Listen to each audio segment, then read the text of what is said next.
दुआ जी, अब तो बिहार में बीजेपी यानी एनडीए की सरकार बन गई। अब तो बिहारी लोगों को रोजगार ही रोजगार मिलेगा। क्या कहेंगे आप? सबसे पहले अहरा ग्लोबल प्रेसिडेंट डॉक्टर दुआ का आपके चैनल के माध्यम से सभी जनता को हार्दिक नमस्कार, अभिनंदन। बिहार में आप लोग कह रहे हैं कि बीजेपी की सरकार, काहे का सरकार? बीजेपी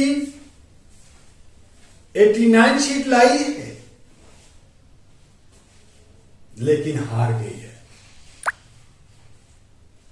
बीजेपी ताल ठोक रही है कि मैं जीत गया हूं, मेरी सरकार बीजेपी की सरकार। वहीं बड़े भैया पलटू भैया नीतीश कुमार बाजी मार चुके हैं, मुख्यमंत्री जनता दल यू का बन चुका है। बीजेपी जहां एसआईआर के नाम पर 68.8 लाख वोट काटा, घुसपैठिए कहां है घुसपैठिया? किधर है घुसपैठिया? कौन है घुसपैठिया? पुलवामा में 4 आतंकी हमारे सैलानियों पर मार देते हैं, वो 4 नहीं पकड़े जाते, पाकिस्तान पे सिंदूर ऑपरेशन होता है। आज दिल्ली के अंदर ब्लास्ट हुआ यह कराया गया, यह जांच का विषय है, लेकिन बदनाम पूरे एक कम्युनिटी मुसलमान को, पूरे भारत के 36 करोड़ मुसलमानों को बदनाम किया जा रहा। किसने किया? इलेक्शन से पहले ही क्यों हुआ? बाद में क्यों नहीं हुआ? और पहले क्यों नहीं हुआ? कोई सुनने और समझने वाला नहीं। तो इस तरह से बिहार में जो चुनाव हुआ, वहां 7 करोड़ 42 लाख वोट थे जर्नलिस्ट महोदय। तो जब 7 करोड़ 42 लाख वोट, तो कोई बीमार हो सकता है, कोई नहीं जा सकता है, कोई नोटा में डाल सकता है, कोई और कुछ हो सकता है, तो कम होगा ना।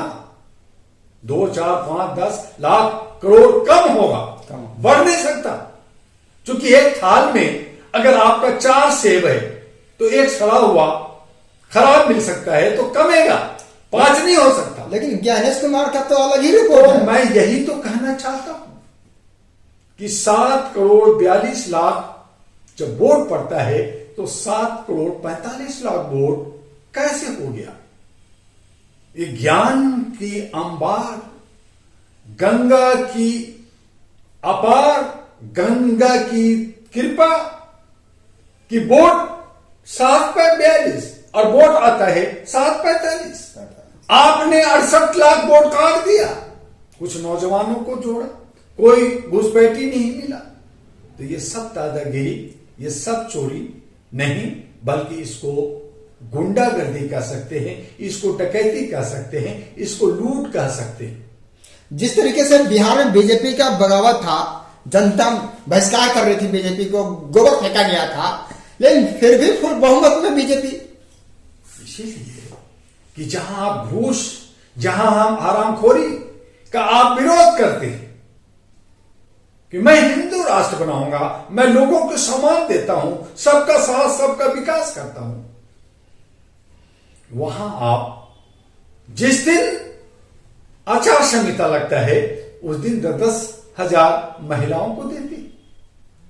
महिलाएं भी ऐसी बिहार की, जो बिहार को कहते हैं कि डेमोक्रेसी, लोकतंत्र के बहुत ज्ञाता लोग हैं, बहुत समझदार लोग हैं, चाणक्य लोग हैं। तो वो महिलाएं, वो 10,000 से वो 5 साल अपना परिवार चलाएंगी, अपना चूल्हा चलाएंगी, अपने बच्चों को IAS IPS कराएंगी, वो डॉक्टरी कराएंगी, इलाज कराएंगी, सब करेंगी 10,000। तो 10,000 में जब सबका काम हो जाता है, तो फिर ये लाखों करोड़ों देश विदेश पर या अपलायन इधर उधर जाके काम करने की क्या जरूरत हर 5 साल पे सरकार या जो यही तथाकथित लोग 10-10 हजार दे देंगे, परिवार चलता रहेगा, फिर बात क्या है। बड़ा अजीब गरीब दास्ता है, हर तरफ वही है। और फिर ये मनोवादी भी, मैं सिर्फ बीजेपी को मैं दोष देना नहीं चाहता, एक तरफ कहते हैं कि वे बहुसंख्यक हूं, चिराग पासवान तो शायद आपका बहुसंख्यक में दलित में आता है, पिछड़ा में आता है, फिर वो क्यों सामंतियों के गोद में बैठा, वो क्यों ब्राह्मण बना। जीताराम मांझी अति पिछड़ा में आता है, कुशवाहा पिछड़ा में आता है, वो क्यों उसके गोद में बैठा। तो हमारे और तुम्हारे में जब एका नहीं है, हमारे और आप में कोई लीडर नहीं है, सब बिकने वाले हैं, सब जयचंद लोग हैं, सब जो है थाली के चट्टे बट्टे लोग हैं, थाली चाटने वाले हैं। 18% मुसलमानों में कोई नेता नहीं, जहां 40 MLA होना चाहिए था उनको एक भी सीट नहीं मिला, एक जेडीयू 4 ने दिया तो एक जीत गया मुसलमानों की वजह से, क्योंकि बहुत मुस्लिम बहुल के क्षेत्र थे, और जो ओवैसी हार जाता वो मुस्लिम बहुल की वजह से। जब उनको पूछा नहीं गया, न तेजस्वी पूछा न बीजेपी पूछा, जब दोनों तरफ उनको रास्ता नहीं मिला तो चाहते कहां मुसलमान। तो वो जो है ओवैसी के लोगों को जिता दिया, एक जनता दल यू को जिता दिया, 2 कांग्रेस को जिता दिया। तो इस तरह से मुसलमान कुछ जो है जहां 40 आना चाहिए था वो 9-10 में सिमट के रह गए। वहीं प्रशांत किशोर बुरी तरह, जहां प्रशांत किशोर, बिल्कुल सही कह रहे थे, जहां प्रशांत किशोर पीके पांडे जन स्वराज लेके 2.5-3 साल से लगातार बिहार में मेहनत प्रचार प्रसार में कर रहे थे, 400 करोड़ रुपया उन्होंने खर्च किया, नतीजा लड्डू आया। क्यों? क्योंकि वोट का ध्रुवीकरण हुआ, वहां पे मुद्दा पे लड़ाई ही नहीं हुआ। प्रशांत किशोर ने कहा कि मैं पलायन को रोकना चाहता हूं, विकास करना चाहता हूं, यहां पे इंडस्ट्री को आगे ले जाना चाहता हूं, बहुत सारे मुद्दे थे। लेकिन क्या हुआ? राहुल ने कहा वोट चोर गद्दी छोड़। अरे राहुल को कहना था वोट चोर ईवीएम छोड़, और जब तक ईवीएम नहीं हटेगा मैं कोई भी पार्टी चुनाव नहीं लड़ेगा। लेकिन लड़े।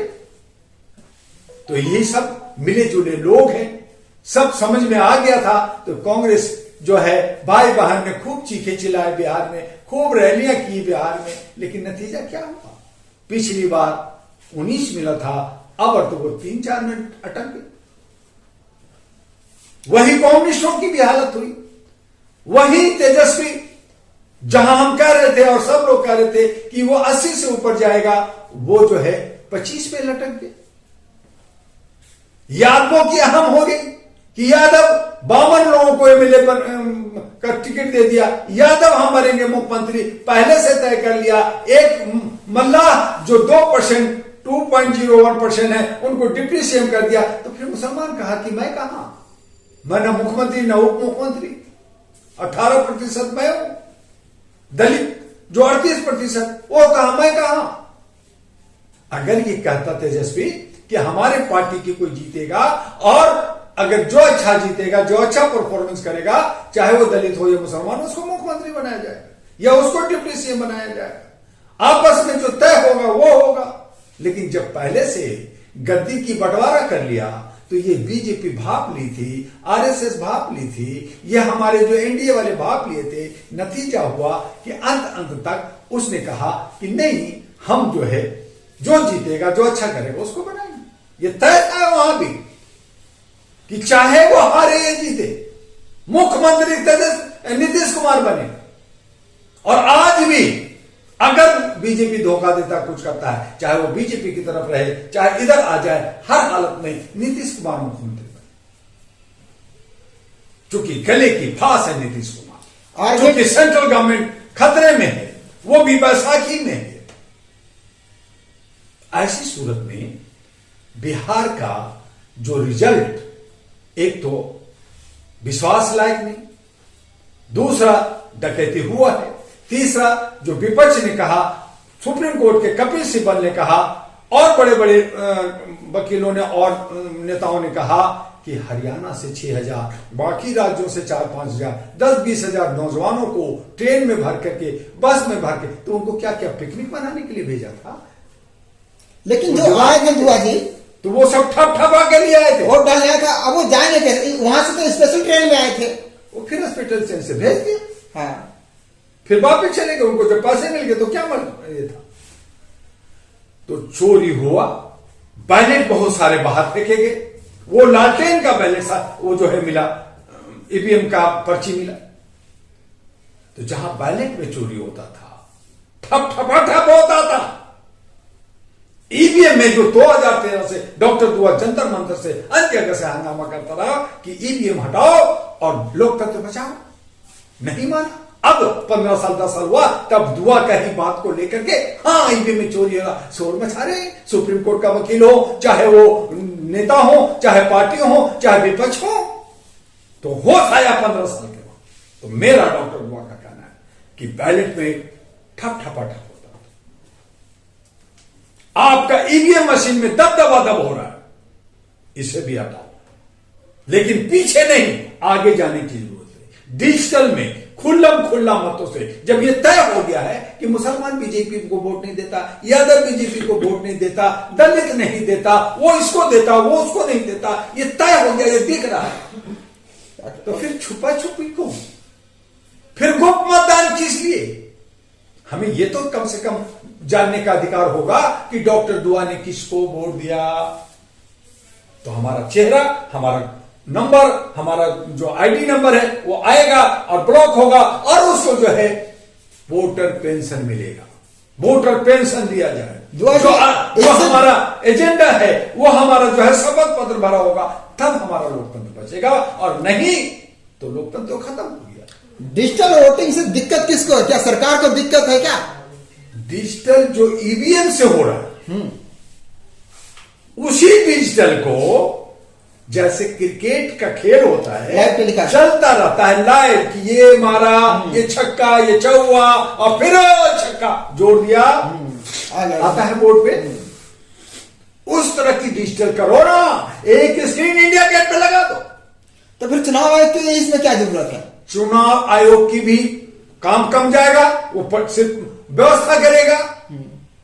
फिर प्रचार जो है पार्टी जो करोड़ों रुपए खर्चे वो ना करे, इलेक्शन कमीशन करे, रेडियो से करे, पेपर से करे, सोशल मीडिया के थ्रू करे, तो उनको भी धंधा काम मिल जाएगा, इतना और कम खर्चे भी होंगे, फोर्स का भी खर्चा, और 4 दिन 5 दिन आपने जो है होल्ड कर करके आप जो काउंटिंग करते हैं उसमें चोरी का और ये सारी जो आवाज उठाती सब खत्म हो जाएगा। बहुत सारे सिस्टम है, बहुत सारी बातें हैं। और फिर जब हम एक कहता है कि दुआ जो है 10 जगह वोट दिया, 20 जगह दिया, और अलग अलग राज्यों में दिया, वो सब खत्म हो जाएगा। आप सिस्टम बनाइए ना। आप जो है पिन कोड होता है, हम जो है लाखों करोड़ों का लेन देन करते हैं, बाजार करते हैं, क्रिकेट देखते हैं, फुटबॉल का खेल देखते हैं, अंतरराष्ट्रीय बहुत सारी चीजें देखते हैं, ऑनलाइन होता है ना, ऑनलाइन सिस्टम पे वो भी तो डिजिटल है। डिजिटल वैसा कर दो, ये सारा ईवीएम इतना मशीन ले जाना, ठोकना, उसको पेस्ट करना, उसको लॉक करना, उसको जाके हाउस में रखना, ये सब खत्म करने के लिए व्यापारी लोग मशीन ले जाते हैं, पैसा लेते हैं। वैसे आप कर दीजिए, या एक सेंटर बना दीजिए जिसके पास ये संसाधन नहीं है, वो सेंटर पे जाके बटन दबाएं और वो स्क्रीन पे आएगा।